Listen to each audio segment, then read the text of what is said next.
Assalomu alaykum barchaga. Bugungi videom Angliyani рабочий vizasi haqida bo'ladi.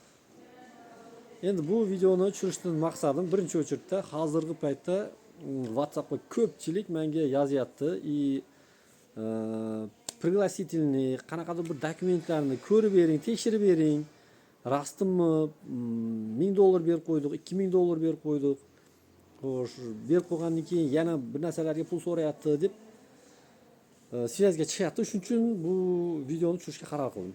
Xo'sh, Angliyani 6 oylik рабочий vizasi bor. U faqat fermalarda. Fermaga ishga chaqiradi. U bari dokumentatsiyasi ham onlayn.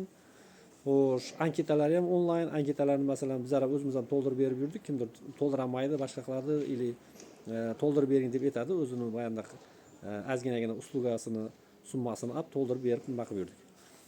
Endi menga WhatsAppga yozib, tekshirib bering, ko'rib bering deganlar nima? Uni ko'rishni ham hojati yo'q, keyin tekshirib ham bo'lmaydigan narsalarda u. Потому что kimdir internetda ko'ryapti, Angliyaga kafega, stroykaga, boshqa ishlarga ishga chaqiramiz degan объявлениялар chiqib yotibdi. Kiramiz, yozamiz.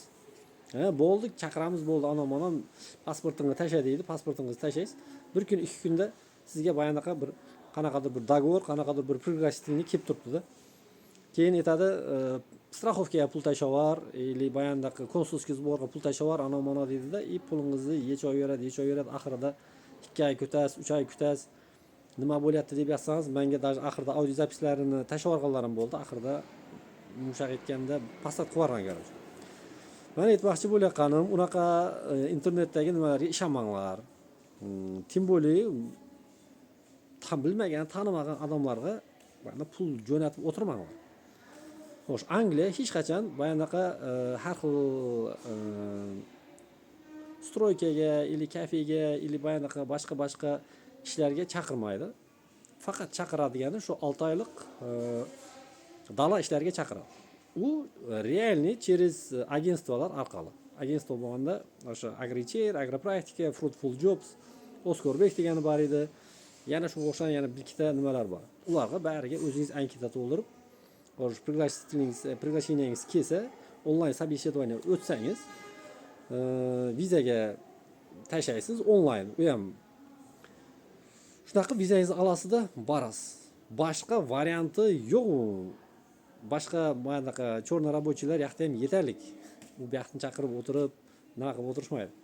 Shuning uchun har xil firmalarga, har xil bayonda internetdagi odamlarga ishonib, pul jo'natib, bo'pqalar ana ili bayonda $100 so'raydi, $200 so'raydi, ustiga bayonda qo'shilib ketaveradi degan.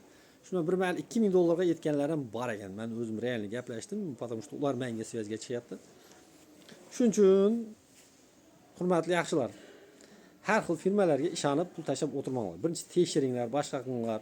Tashagan kartochkasini Google'ga yozsanglar, qaysi davlatdan yozayotgani, qaysi davlatning kartochkasi ekanligini bilsanglar bo'ladi.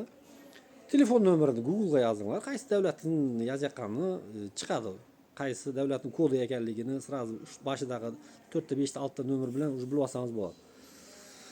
Xo'sh, o'zinglarni ehtiyot qilinglar, sog' bo'linglar, ko'rishguncha.